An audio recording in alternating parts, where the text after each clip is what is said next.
Hello everyone, this is Ronnie. Thanks for coming back to the channel, watching this video. Today I'm going to talk about a particular product that is well loved among many friends and people I know, people I know in the raw vegan, the fruitarian community. And it's called Daily Green Boost.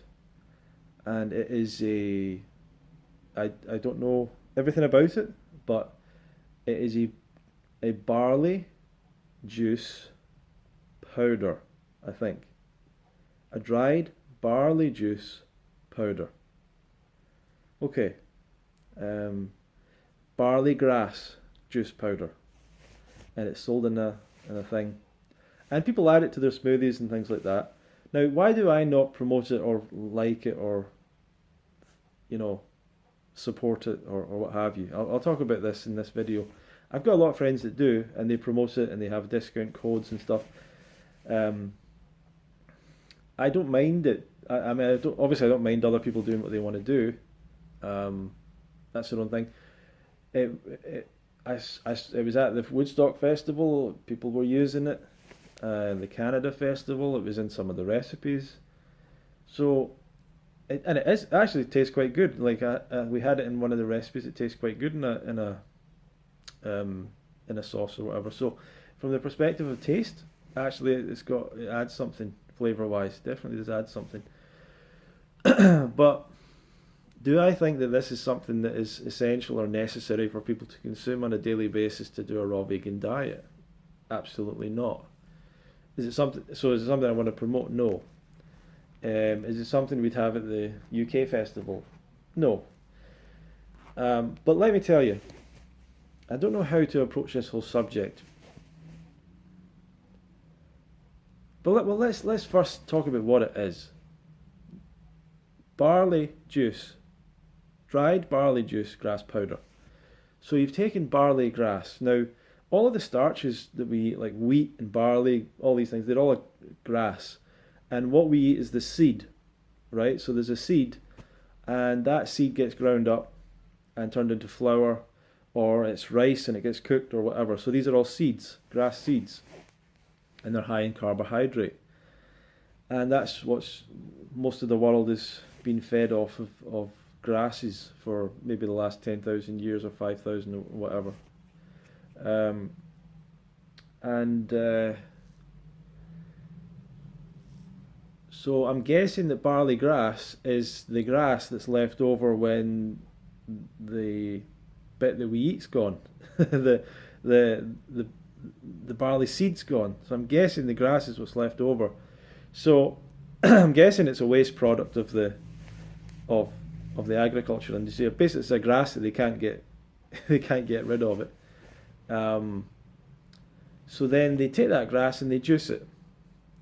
They take that juice and they dry it, and I guess it turns into a powder. I'm not sure how this process works, but they're taking it and turning it into a powder, and then it's going into bottles and different things, and then it can be shipped anywhere around the world. It gets dried, so it's not going to decompose or whatever, so it can be kept everywhere, and people will buy it. So it's a product, it's a product.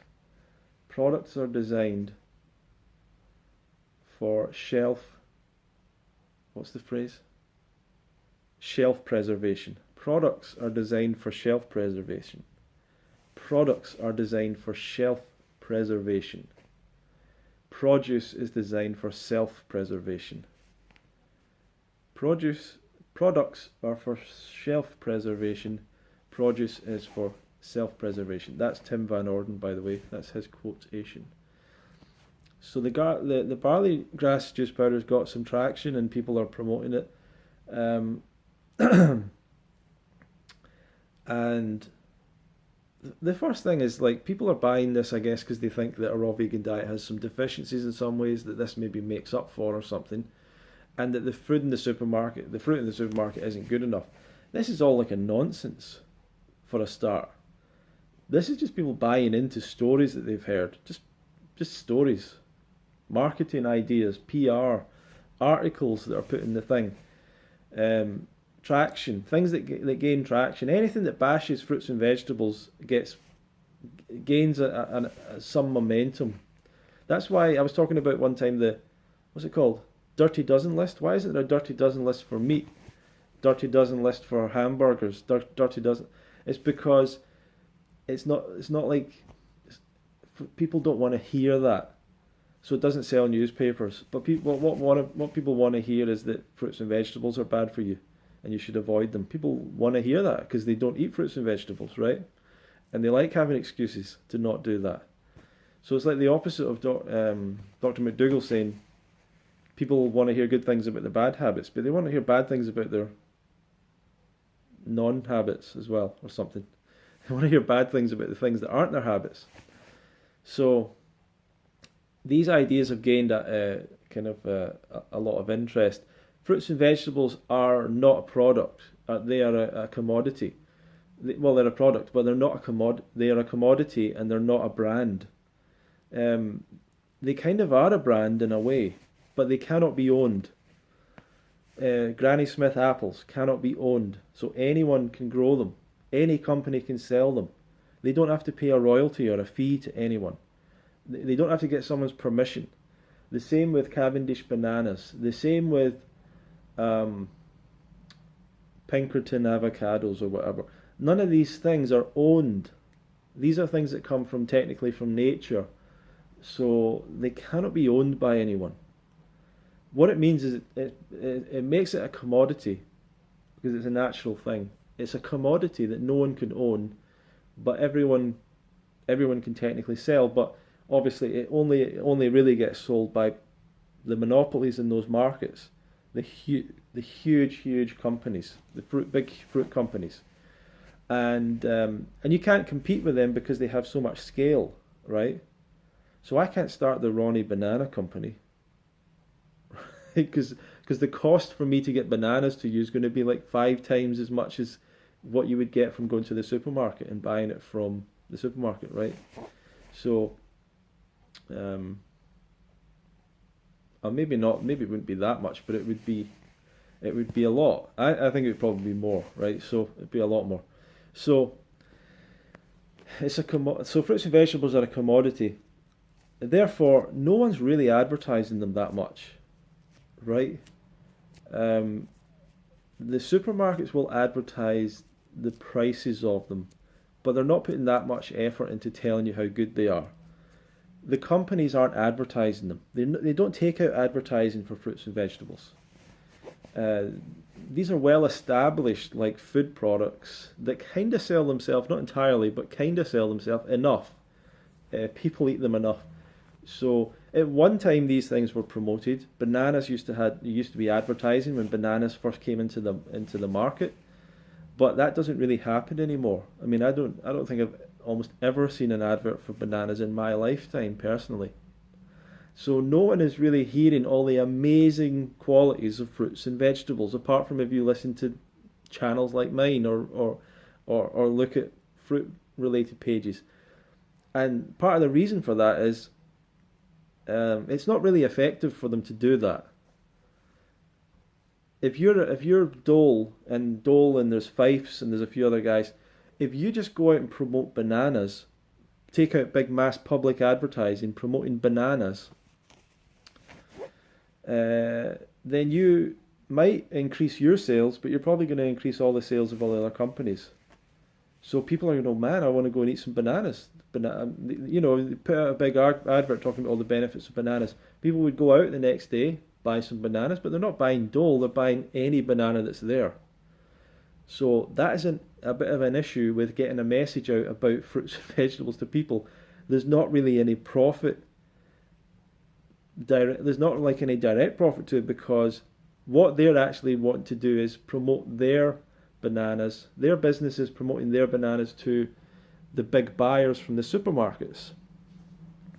That's their customer, not really the end customer in a sense. I don't know why I'm getting so technical. These are how I've thought about these things over the years. But if it's not a brand, something that, yeah, it is a brand, but if you go into the supermarket to buy bananas, how often do you actually think about buying Dole instead of Fifes, instead of something else? I've got no idea what the brand of any of the bananas I buy are. I just buy the thing. It's a banana. It's the same thing as any other banana to me. Organic is a brand as well, but it's not. It's just an idea, and it's not connected to any one singular thing, right? So that's organic as well. We're not really talking about organic in this video, but so what I'm saying to you is you've not been bombarded with messages over your life talking to you about the amazing health benefits of eating fruit. You've not been bombarded with those. You've probably been bombarded with more information that is now deep in your psyche that you know, the dirty dozen list, the negative impacts of, farming bananas or something like that. What else? Bananas have got too much sugar. Bananas are fattening. Bananas, top 5 foods never to eat if you want to lose weight, and banana is the picture on it. As if the banana. I mean, how are people so crazy that they think that banana is the reason they got fat when they eat one banana once every month or something? So this is like a problem, right? There's so much negative information put out there because it sells another product. So, for example, all of these weight loss products, obviously, all of I mean, think about even juicers and blenders and dehydrators. Not all these things. They're kind of sold on the basis of like, oh, you can't just eat fruit. Like, oh, come on, you don't want to just eat oranges.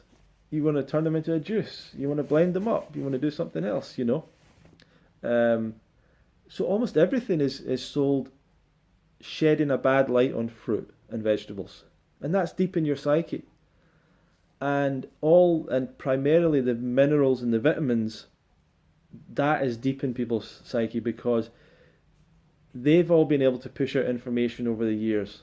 So many people come out with supplements. So many people have a supplement brand and some of it's relating to the fitness industry, some of it's relating just to health in general, some of it's specifically different aspects of health.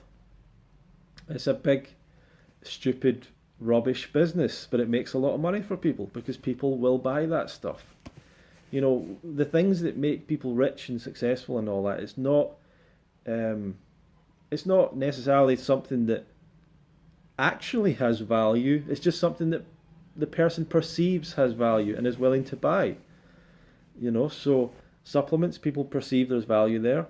There isn't really, but they perceive there is, and so they'll buy it. And also it seems easier to just buy that than actually change any of your habits.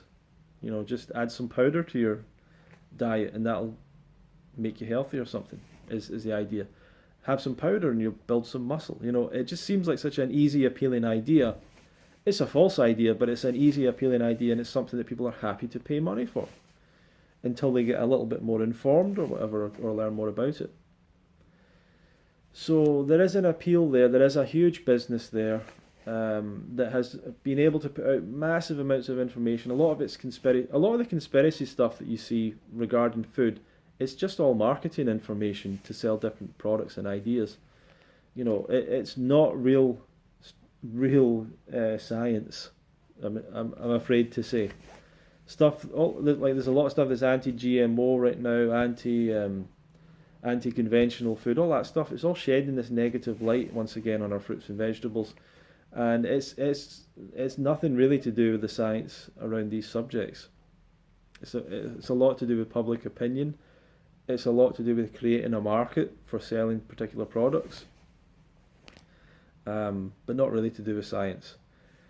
So, and that's why science gets a bad name in a sense, because people think science is all that fake stuff.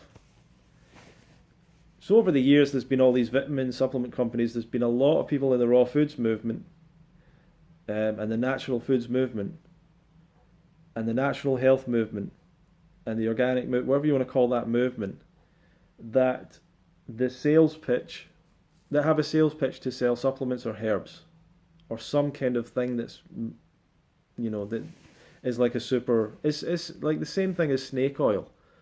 So when we talk about snake oil, this is literally something that goes back like hundreds of years, that they would pull up in a town, they would have this snake oil, they would say that this is going to cure people, and people would take it, and people would buy it. It didn't help anyone, but people would buy it, and people still do it now. Human beings don't really change, right?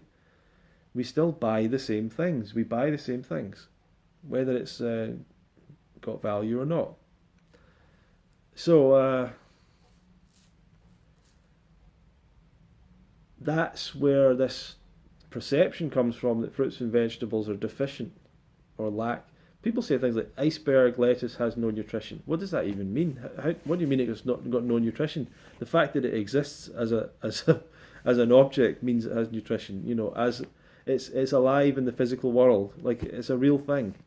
It's not an imaginary item. Like, it's real. So of course it has nutrition. What are you talking about? People buy into all these stories. They just believe all these stories that they've heard. The fruits and vegetables now are less nutritious than ever. There's not a lot of information actually to support that idea. There's very, very little information to support that.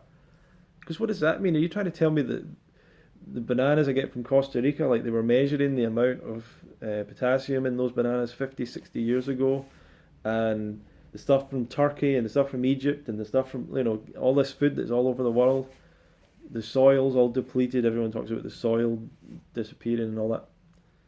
And you're buying into these fears, these myths, these alarmist messages. And therefore, that creates a situation in which a product can be sold. And the solution to the problem, which is, in this case, has become Daily Green Boost powder, right? And that's really the reason that I don't want to promote it. It's something I don't really believe in as a concept, even as a product. I don't think it casts a good light on fruits and vegetables. I think it's a false idea completely that has more nutrition than fruits and vegetables. That is false. That somehow shores up the deficiencies. No, that's wrong. That's rubbish. Complete nonsense. The people that are promoting that are way off page. I don't even understand. How can you compare a powder to a fruit? You cannot. You just can't. And if you're talking about the minerals in it, well, just take the individual minerals as minerals. You don't need a grass powder. Why would you take a grass powder? You know, why bother with that? Why not just take the thing? But if you're worried about that, go to the doctor and see if you have to take it. They'll tell you don't, and they'll be wondering, why the hell is this person asking me if they should take chromium? What are they talking about? You know? So, there is nothing to worry about. There's nothing to worry about. And it's just a product, like, I understand. And I'm sure that maybe the people around it, they have good intentions. That doesn't mean that, well, that doesn't really mean anything. You can have good intentions and have bad information. But I'm telling you, if I wanted to make £3,000, £4,000, £5,000 at UK Fruit Fest, I could probably get in touch with the owners of Daily Green Boost, order 100 or whatever, 200 however many bottles of it, 100 bottles or something, and at wholesale price, and then sell it at double the price at the festival, and people will probably buy it. You could probably sell 100, maybe 50 to 100. If I mean, obviously you would have to. If we designed the whole festival around the idea of this fruits and vegetables is great, but you need this Daily Green Boost, but you really need this, then everyone would take one home, right? And people would take 6 home because they're thinking, right, I need to have this amount for the rest of the year, and all that kind of stuff. And so it's just a money making thing, but that's all it would be. And it doesn't help us promote this diet. It doesn't actually help people get healthier. It doesn't help people change to this diet. It increases people's fears around this diet. That's another reason I don't promote it. It increases this nonsense idea that fruits and vegetables don't have enough nutrition anymore. it creates this dependence mentality that people, you can't go anywhere without your daily green boost, you know. I don't like dependence on things. I want to be able to go anywhere in the world and I can go into the supermarket and get fruit and I'm okay. So, you know, I'm not against Daily Green Boost as a company and everything. I'm not against anyone selling their products. I don't buy them myself. And I don't think there's any reason to for you to be healthy. So, um, it's so anecdotal, all this evidence as well. When people say, yeah, I take this, I feel a little bit better. I don't feel like I need to. It's like, that doesn't mean anything. There's no standard. So it's the same thing. Whether it's someone selling you herbs, supplements, superfoods, it's the exact same thing over and over and over and over. They cannot make a business out of selling you fruit and vegetables. So they choose to sell something else and tell you, fruits and vegetables, you can eat that stuff, but it's no good. That's no good. It's not got any nutrition anymore. At the same time, I do take on the point that there's a lot of people promoting it that aren't making money out of it. You know, when it comes to Daily Green Boost and other things, there's people promoting it that aren't getting any money or not any significant money back out of it. Wouldn't be surprised if they get a free case of it or whatever. But regardless, I just think they're wrong, right? I don't think it's a bad thing. I just think that they're incorrect. They're wrong. And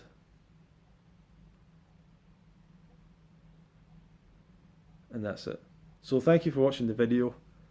Comments, questions below. Do you take Daily Green Boost or any of these green mineral things? Or, I mean, I think if you want to take them for flavour or the colour, you know, the flavour, the colour, why not? But I don't particularly think you need to take it for health reasons or to shore up your raw vegan diet because all the food in the supermarket is deficient. That is just a story. It's a marketing story. It's nothing to do with the reality of the situation. But we buy into stories because we're human beings, and stories are how we communicate. It's how we understand things, how we learn about things. So we buy into them. We listen to stories. When someone starts telling you a story, you kind of lean in. Oh, really? The fruit in the supermarket's no good? Well, that's good because I don't want to eat fruit, so I'll just buy those supplements. Great, you know. And so people have made many, many types of businesses out of selling that as a product. So that's fine. I don't see that, if, you know, that's your right to do that. I just think it's not. I just think the actual story is not correct. So thank you very much for watching. Subscribe, share it with someone if you think it's worthwhile. If you want to get some recipes, you can go to fruitfest.co.uk and get our recipe book. It's a free book. If you want to come to the festival, it takes place from the 21st to the 28th of July. There's only about 94 days until the festival, so there's not a long time left. We have still some spaces left, but not that many. So I need to check that actually. I think we might be oversubscribed in some of the accommodation. Need to check that and make sure that I've not done that. And yeah, and we'll see you there. That's going to be the best place for you to learn about this diet and lifestyle and meet others that are doing it. So thank you very much for watching.